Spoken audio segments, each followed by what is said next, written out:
નમસ્તે મિત્રો,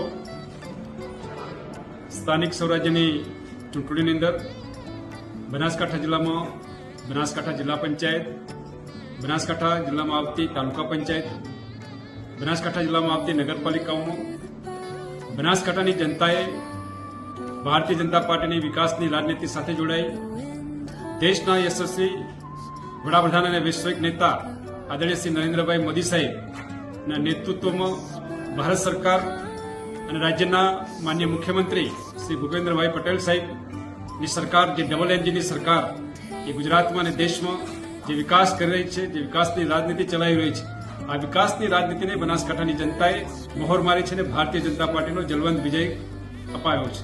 એ બદલ હું બનાસકાંઠા જિલ્લાની જાહેર જનતાનો, જિલ્લા ભાજપના અધ્યક્ષ તરીકે હૃદયપૂર્વક આભાર વ્યક્ત કરું છું.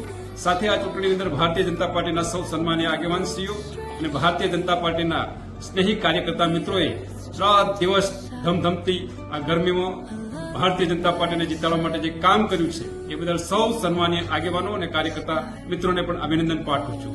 મિત્રો, આવો આપણે સૌ સાથે મળી વિકાસની રાજનીતિ કરીએ અને બનાસકાંઠાની અંદર સ્થાનિક સ્વરાજ્યની સંસ્થાઓના માધ્યમથી બનાસકાંઠા જિલ્લાનો વિકાસ થાય, બનાસકાંઠાના જિલ્લાના લોકોના જનહિત જનકલ્યાણના કામો થાય, એ માટેની આ વિકાસ યાત્રામાં આપણે સૌ જોડાઈ અને આ વિકાસ યાત્રાને આગળ વધારીએ. દેશના પ્રધાનમંત્રી આદરણીય શ્રી નરેન્દ્રભાઈ મોદી સાહેબના હાથ મજબૂત બનાવીએ, ભારતીય જનતા પાર્ટીને મજબૂત બનાવીએ, ભાજપ થકી જ ભારત મજબૂત, આ સંકલ્પને સાકાર કરી આગામી ભારતીય જનતા પાર્ટીના નેતૃત્વમાં એક ભારત શ્રેષ્ઠ ભારતના નિર્માણમાં આપણે સૌ સાથે મળીને કામ કરીએ. ધન્યવાદ. ભારત માતા કી જય. વંદે માતરમ. જય જય કરી.